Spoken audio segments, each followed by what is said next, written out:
Hey Soulsticers, another day and another organizing with me. I'm so glad that you're joining. Today I'm taking you inside one of the most common problem spaces for families, the garage, and showing you how we transformed one completely packed garage into a functional, peaceful extension of the home. I'm Stephanie from Soulstice Living, a holistic home organizer based in Houston, Texas. And today I'm taking you through a before and after project I personally completed. I'll walk you through the exact steps we took to clear, categorize, and create a garage system that actually works for this family's everyday life. From building zones to creating accessible storage to using simple systems that the whole family can maintain. You'll see how intentional organizing can completely shift how a space feels and how a family lives. So stay with me because the after is such a satisfying shift. And I'll share tips throughout the video that you can use for your own home. So do you ever walk into your garage hoping to grab something quick, but instead you end up shuffling through a maze of boxes, tools, gear, random junk? Maybe you've even tripped over something, or you fear shifting any item because it might cause an avalanche. If this sounds familiar, you're not alone. My friend and fellow organizer, Lisa of Clean Slate Houston, invited me onto a garage project for one of her clients. They'd been working on various projects inside the house for the last 6 months, but due to an unforeseen set of circumstances, Thanksgiving dinner was being hosted at their place this year. That meant they had 3 weeks to clear all the tools and garage items from their dining room table and their back patio. So to do this, they first needed to tackle the garage. So Lisa reached out to me and we scheduled 3 days together, working from 9 a.m. to 4 p.m. Friday and then Monday, Tuesday. And I'll give you a sneak peek at how the garage looked on day one. Take a look.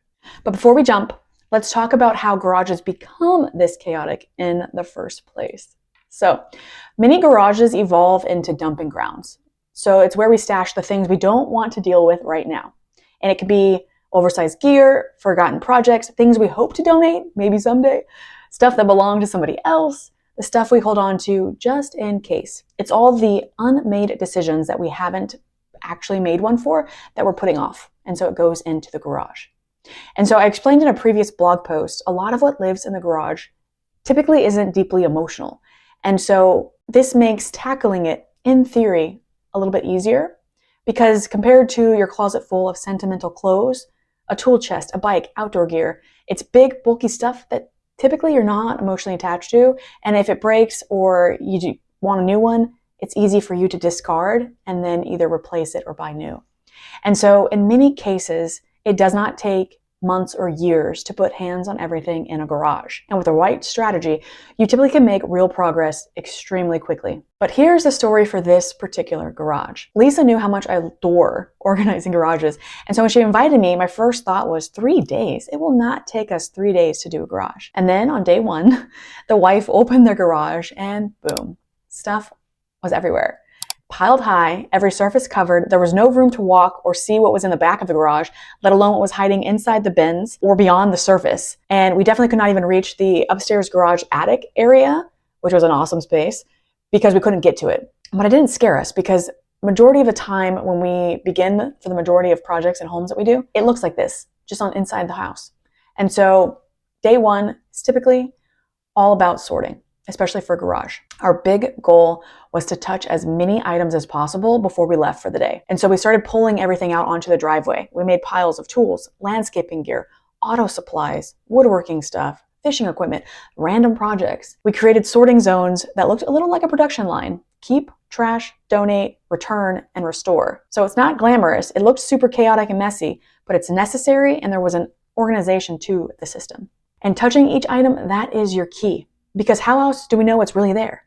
What's being used, what's not, what's hiding under layers of dust and forgotten projects. So as the day progressed, we were finally ready for the husband to come out and tell us what he wanted to actually part with. So full transparency, I expected more to leave. But instead, he said he was keeping 95% of everything that we had already pulled from the garage. So if you're a professional organizer, you typically know that sometimes you prepare for major donation and trash hauls. But in this case, we had nothing. There was no huge pile of donate boxes. There was no big trash dump. And so this forced us to shift our thinking. Because if we're going to keep almost everything, we need to rethink how it's going to fit back into that garage. And so we spent the rest of that afternoon rebuilding these shelves that he already had in the garage and clearing the attic space area, which became the backbone of our solution. And so by end of day one, we had carefully brought back in categories, items, and put them on the shelves. So we grouped by tools with tools, gardening together, auto in its own zone, and so on, so that we knew exactly where it was. And then we shifted the project items upstairs to the garage loft. So this was the woodworking items, light fixtures, bins of electrician supplies, landscaping, plumbing, and so forth. At the end of day one, we did leave just a tiny bit discouraged, just tiny, but not defeated. It actually made me excited to figure out how to set up a space while keeping the majority of the items. And so I fell asleep pondering and then woke up with a vision. And so on day two, we came back with this new plan. Now that we knew what we were really working with, aka keeping everything, we could finalize where we would place the shelving. And so we decided to divide the garage into functional zones. So one side would become his man cave. It's a work plus project zone where the shelves held all of his tools and the more industrial items. And then the other side would be more utilitarian, with room for the car if they wanted to park inside, all the gardening items, the lawnmower, extra wood, auto supplies, fishing, cycling gear, things like that, and paint. Day two, as we continue sorting, we're placing hands on more items and making decisions, we know where it kind of goes. Like we have the categories already in place.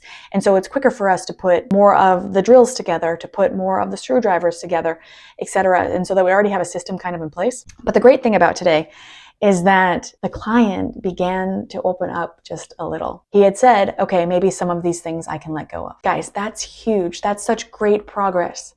The mental shift from keeping everything, from holding on so tight, to the emotional connection and attachment that you have to everything in a garage that is packed full, to being okay with letting some of it go. Huge, absolutely huge. And so if this is you, if you feel that you're organizing a space, and this doesn't just apply to the garage, it can be anywhere, and you find that you are wanting to keep, and you have kind of like that actual hoarding feel of like mine, sit with your feelings for a moment and ponder why are you keeping them, right? And is it emotional attachment? Is it the fear of not being able to find it again? Is it guilt because it was from great Aunt Susie? What is the reason behind you wanting to keep everything? There are healthy attachments. It's okay to keep some items. It's okay to have keepsakes. There's nothing wrong with keepsakes. But when 100% of the items are keepsakes, it's something to consider. I'd say even if it's more than 60% of items that you don't use, don't absolutely love, etc., are keepsakes, start pondering why. Why do you need 80 items to remind you of one person and or one event, one memory, things like that? And so if you do have, these all remind me of my mom, and my mom, passed when I was a teenager. Is there like an area in your house that you could make a tribute towards, and you have your absolute favorite things from her? Maybe it's a necklace, maybe it was a card she wrote, maybe it's, if you've seen those little ornaments where you could put a recording on it, and then with a picture, and it plays it for you, like stunning. And it can be like that, right? And you create this area, or a keepsake box of mom. And so anytime you want to revisit with mom, you just go to that box, or you go to that area in your house and you visit it. So rather than keeping, 500 items, or you pick the amount, you have a small, very intentional section of items that bring you the joy, bring you the happiness, and without weighing on you with the additional clutter and the quantity of clutter that maybe your house can't fit, or your garage is too full and you want to use that space for something else, but you cannot because it's being weighed down by all of the clutter. Even if it's emotional clutter, it's still clutter. Just sit with that emotion. And so when the client was like, maybe I can let some of this go, Lisa and I made eye contact. There was a mental celebration of woohoo, yes, please. So grateful that he was able to see and start envisioning how he wanted the garage to look and feel for himself. And so when we had arrived that morning, we started asking him, what do you want to do out here? How do you see your space, functioning for you? What is it you're dreaming about doing again? Are you looking to work with your hands? Do you want to do the electrical stuff? Do you want to do woodworking? Like, what projects are you going to use out here? You said you wanted it to become a man cave. Well, what does that entail? And so we started painting a picture by him telling us everything that he wanted to use this space for. And so he's creating that dream and that vision and that ownership as we're going through this process. And so it was very exciting moment. So then because he was able to donate and get rid of items at this point, midway through day two, we were able to bring in help. And so we had a trash hauler take away the rusted scrap metal, broken chairs, old grills, wood scraps, all kinds of like the non-functional items. And then the husband, he loaded up a truck bed full of items that he took to restore Habitat for Humanity. And Lisa took a carload of donations as well. And so by the end of day 2, boom, we had momentum. We were cruising, we were flowing, we were touching everything. It was very exciting.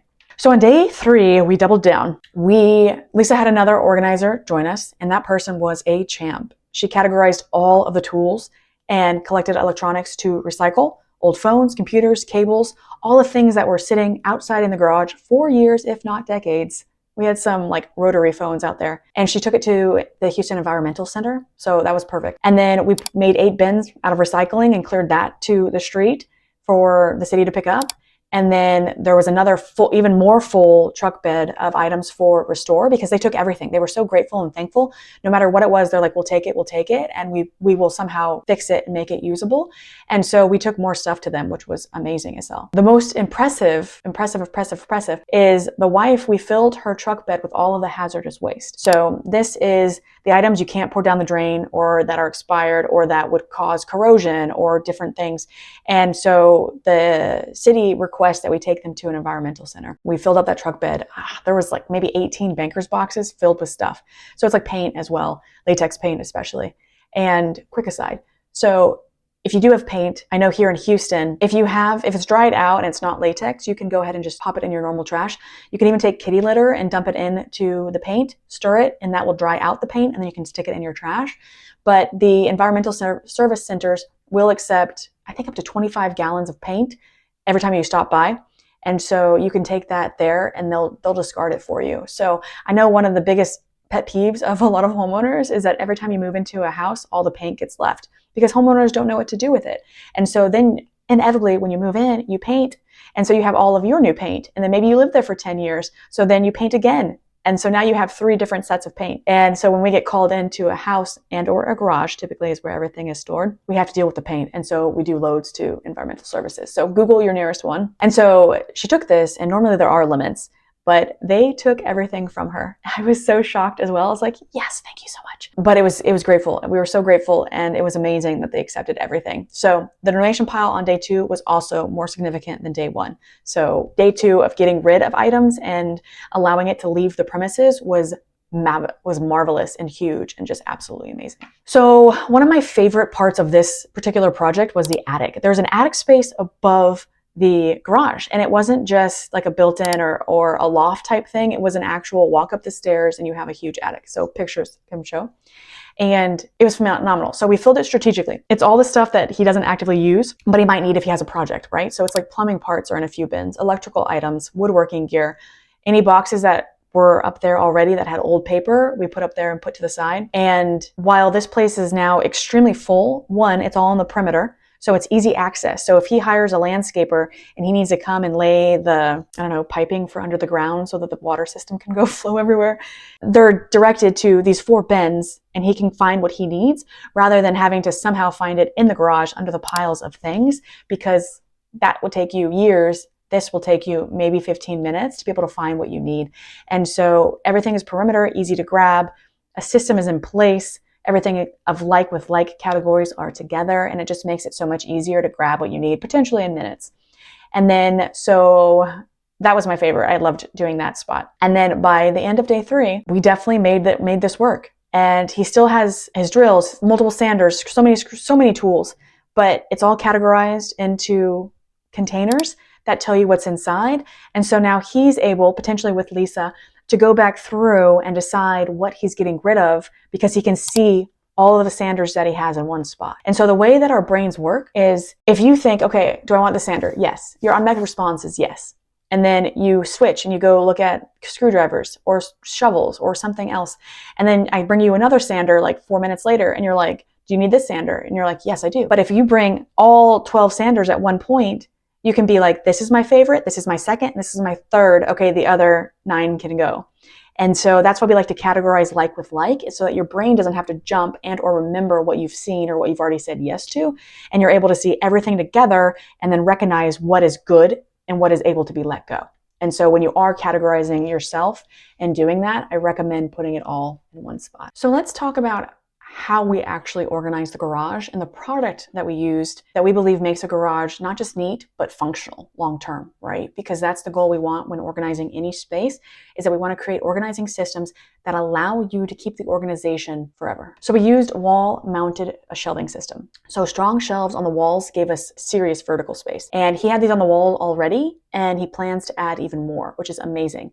And so we utilized these the best that we could with tools in one area, and then we stacked the wood horizontally in another, which is phenomenal, and which gets it off the floor, right? Because if it's on the ground, it gets warped, it gets wet, and bugs and vermin and stuff. And so in addition, we then put together 3 shelves, the metal shelves that he already had in his garage, and the 2 black plastic shelving units, which we then put gardening on one and his ammo on another.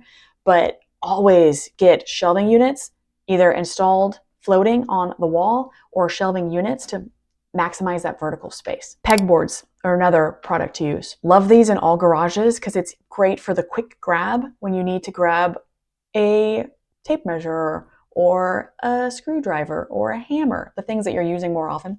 And so he had pegboards inside of his main workspace cabinet. And so he put his saws here, and we kept that system in place just because it protects it. I mean, saws are awkward. They have to lie flat. And so by hanging them, it actually protected them and did not take up all of that space, which a saw would have had to do. And then his most used tools. So we added a few screwdrivers to the door there, and also wrenches, and then heavy duty hooks and hangers. So he had some hooks already in the wall, and we utilized these with all the landscaping tools. So you have shovels and your trimmers, those all hung. And then like you have the brooms and dustpans and stuff got hung along the wall on these hooks. And love hooks, love hooks, love hooks. Anything to differentiate and keep an assigned spot for each big tool that you have is fabulous. They also make like mop organizers, or you can do command hooks that you stick to the wall. Not so much potentially in a garage unless you can screw it in somewhere, and then they're phenomenal. And I like the command hooks because it's individual. We also eventually will hang the bikes, or Lisa will hang the bikes with him, but that's typically for a handyman, not for us girls. I once tried to be a handy woman, and I will never again do that. So that's all we got. But he first has to open up more space so that we can hang more hooks. And then we will utilize all of the remaining items that we had to stick in a garbage bag. So one of those huge, hefty garbage containers, the gallons, I don't even know how many gallons, 100 gallons, who knows? But those are perfect for shovels and rakes and things that go are really long. They can go great in there. Your stackable bins. So for the most part, each category had its own box or shelf, and there's a label with green tape on the outside. And Lisa plans to go back after the holidays to fine tune and hopefully help the husband release a few more items when he sees all of the like categories together. And then at that point, the official labels will be utilized. We just ran out of time. But I love utilizing bins in garages. Get heavy duty, weatherproof ones, especially if you are in Houston, just because we do have horrible weather, very hot, very cold. Maybe not very cold, but it gets chilly. And a lot of bugs down in Houston, especially. We have a lot of roaches. And so you want to just protect everything that's in there and have the weatherproof bins in your garage. And then if you don't have shelving units, you can stack the bins, but even with the shelving units, the bins slide on perfectly, and you can adjust the size between each shelf to be able to fit the bin that you buy as well. Tool chests. So these are great ones for garages, and majority of homes that I work in, I do feel like they have tool chests. But we convinced him to get rid of one of those really large red tool chests that is in every home from the 90s and early 2000s because it was rusted and you couldn't open the doors, and it just was a very awkward piece. And so we took that to Habitat for Humanity. But we did keep the red one that had like a deep drawer for like all the power tools, hardware, odds and ends. And that one's like right under his workbench is where we placed it. And then he had maybe like 15 or 20 like small individual size tool bags and boxes. And so we kept all those and put them on the shelves and then put the label in front of what it is. So Craftsman power tools in one, miscellaneous power tools in another, chisels and knives, a shelf for all the sanders, one for ropes and tie downs, etc. So typically whatever you can think about tool related for a garage, we put them in individual tool bags and or boxes. Workbench. If you are going to be doing things with your hands, I recommend that every garage does have a workbench of some sort. I really like the ones that you can fold up and then just bring down. And those are perfect for when you don't use it that often. And so for him, he had his workspace and we cleared it off so it's completely empty for the most part, that he can utilize it for whatever project he has. The pegboards are right on front. There's a drawer for storage underneath, and he just has a real surface that he can work on.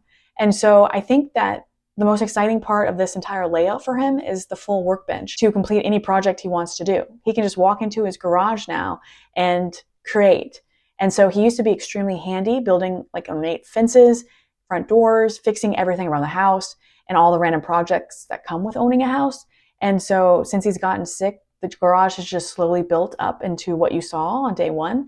And so now we're hopeful that having an organized space re-energizes his passion for woodworking or using his hands for the various projects.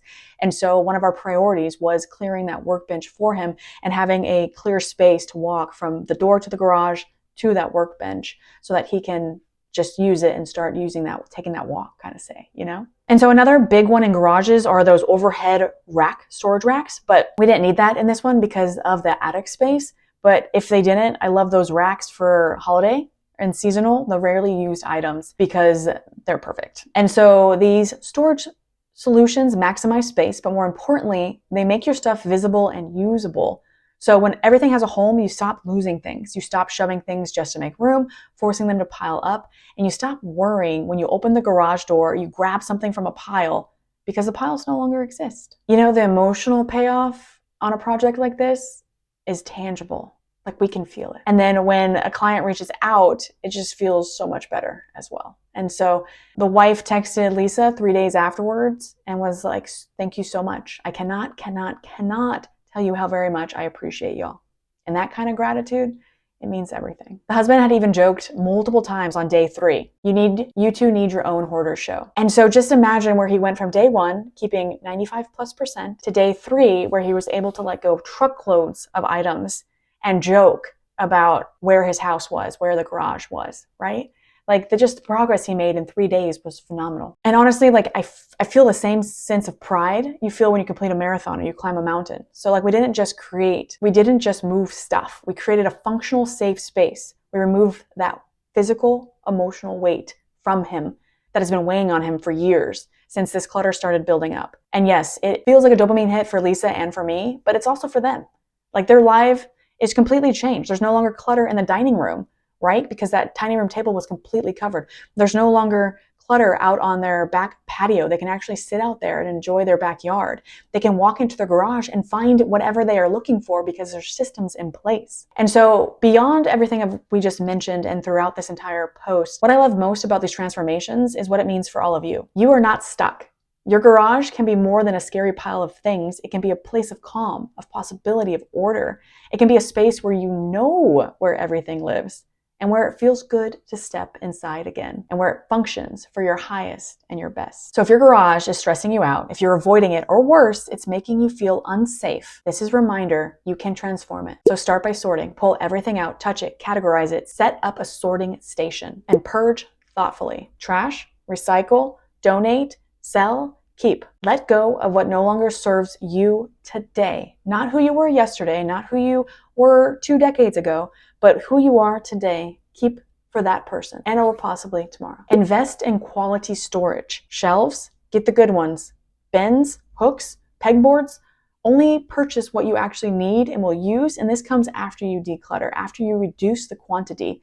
You'll then know what items to purchase. And then design your zones. This is the fun part. Think about how often you use what category, and then decide what tools go where seasonal items go, where overflow lives, and so on. So just know that what you use most often will be the most accessible. And so if you're in a 2-car garage and you have shelving only on one side because you are parking 2 cars in there, the stuff that is easy to grab, so generally at eye level and or waist level, is your most popular items. The stuff that you hardly use, seasonal items, or maybe you take a boating trip once a year, they're gonna go way up high. Or if you're super tall, they go way down low, right? And so you just want to put most often used stuff at the easiest to grab. And then step 5 is maintenance.